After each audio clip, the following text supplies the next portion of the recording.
हमें वेदों की जरूरत क्यों है? आखिर क्यों हम वेदों को पढ़े पढ़ावें और सुने सुनावें? आखिर ऋषि दयानंद सरस्वती जी ने क्यों लिखा कि वेद का पढ़ना पढ़ाना और सुनना सुनाना सभी श्रेष्ठ लोगों का परम धर्म है? तो सबसे पहले आता है ऋग्वेद। आपके जीवन में 4 प्रकार से मुख्यतः दुख आएंगे। आप अगर सुख प्राप्त करना चाहते हैं तो 4 दुखों को दूर करिए, तभी आप सुख प्राप्त कर सकते हैं।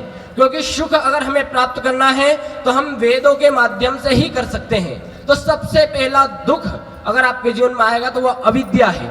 अगर आपके जीवन में अविद्या अज्ञान है तो आप कभी सुख प्राप्त नहीं कर सकते हैं। हमारे देश में एक त्रिवल्लुवर स्वामी हुए हैं, उन्होंने बड़ा ही अच्छा कहा है। उन्होंने कहा कि मनुष्य अगर गरीब और अनपढ़ माता पिता के घर पर जन्म लेता है तो वह कोई सा पाप नहीं कर रहा है, लेकिन अगर वह अनपढ़ और गरीब होकर मर जाता है तो वह सबसे बड़ा पाप कर रहा है।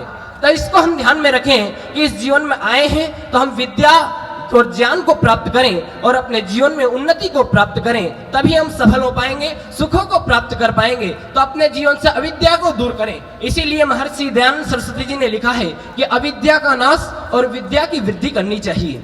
अब आता है कि विद्या की वृद्धि करें तो किससे करें, विद्या हम किससे प्राप्त करें? तो पहला वेद आता है ऋग्वेद, जिसका विषय ज्ञान है।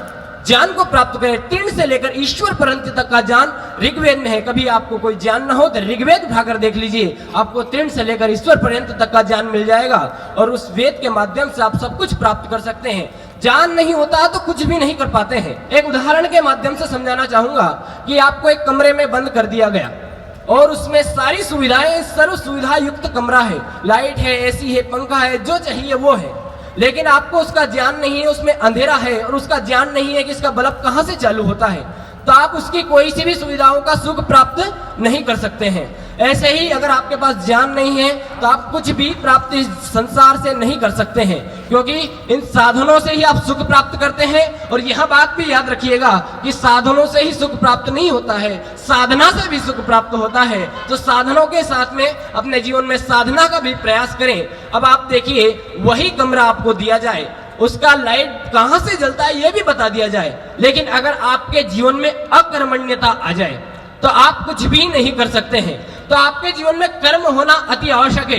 इन्हीं कर्मों को बताने के लिए दूसरे वेद का ज्ञान दिया, जिसको हम यजुर्वेद के नाम से जानते हैं। यजुर्वेद का मुख्य विषय कर्म ही है, और कर्म हम कैसे करें, किस लिए करें, कौन से कर्म करें, तो इस जानकारियों को देने के लिए दूसरे वेद का ज्ञान दिया यजुर्वेद। यजुर्वेद से हम कर्म को प्राप्त कर सकते हैं। अब कर्म कैसे करें, कर्म अच्छे करें या बुरे करें, पहले करें या बाद में करें? आपने सुना होगा कि कोई कहता है कि आज करे सो कल कर, कल करे सो परसों, इतनी जल्दी काहे को, अभी तो बड़े हैं बरसों।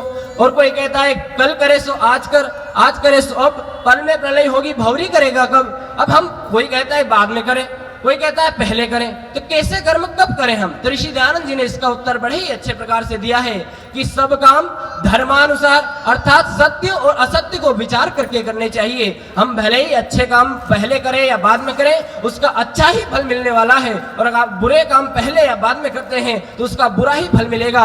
तो जो भी काम करें हम, तो वह धर्मता होनी चाहिए उसमें और सत्यता होनी चाहिए। आप कर्म नहीं करते हैं तो कुछ भी नहीं मिल सकता। कहा भी गया कि उद्यमैने सिद्ध्यन्ति कार्याणि न मनोरथे न ही सुप्तस्य सिंहस्य प्रविशन्ति मुखे मृगा।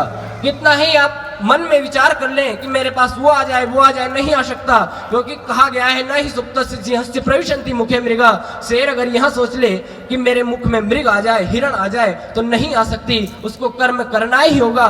तो हम कर्मों को करते हुए अपने जीवन में आगे बढ़े। तो यजुर्वेद यही जान देता है कि हम 100 वर्षों तक कुर्मण्येवेह कर्माणि जिजी विशेष सतम समा, अच्छे कर्म करते हुए 100 वर्षों तक जिए। अब आती है तीसरे वेद की बारी, जिसका नाम है सामवेद। अगर आपके जीवन में विद्या है, आपके जीवन में कर्म है, लेकिन अगर आपके जीवन में भगवान नहीं है, ईश्वर नहीं है, उपासना नहीं है, तो आप कोई सा भी सुख प्राप्त नहीं कर सकते हैं। तो इन सुखों को प्राप्त करने के लिए उपासना होना अति आवश्यक है।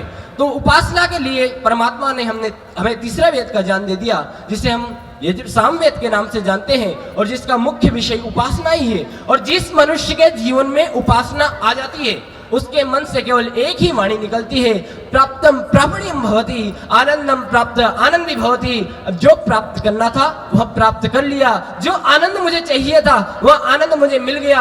अब सब कुछ मिल जाता है, आपको विद्या भी मिल गई, कर्म भी आप करने लग गए, आपके पास में उपासना भी आ गई, परमात्मा भी आपके पास में आ गया, बची किस चीज की, आपके पास क्या नहीं है। तो उसका बाद आता है चौथा वेद।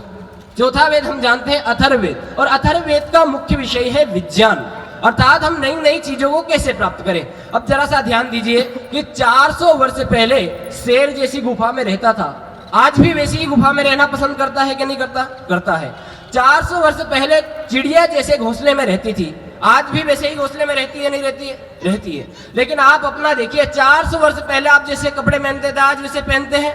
नहीं। 400 वर्ष पहले जैसे घरों में रहते थे आज वैसे घरों में रहते हैं? नहीं, क्योंकि कहा गया है कि जो ये लोग है प्रायसा सर्वलोकः नवलो अनुरागी प्रायसा सर्वलोकः, अर्थात ये जो लोग है मनुष्य हैं, इनको नई नई चीजें चाहिए, और उन नई नई चीजों को प्राप्त करने के लिए परमात्मा ने हमें चौथा वेद दे दिया, जिसका मुख्य विषय ही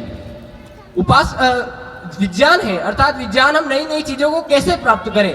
तो इन नई चीजों को प्राप्त करने के लिए परमात्मा ने हमें अथर्ववेद का ज्ञान दिया। तो चारों वेदों को जाने, उनके ज्ञान को प्राप्त करें, ज्ञान कर्म उपासना विज्ञान को अपने जीवन में लाने का प्रयास करें, तभी अपने जीवन को सफल बनाने का प्रयास कर पाएंगे और आपका जीवन सफल होगा। तो ये वेदों को अपने जीवन में उतारने का अवश्य प्रयास करें। आप सभी ने मुझे थोड़ा सा समय दिया, इस समय के लिए बहुत बहुत धन्यवाद। सभी को सादर नमस्ते।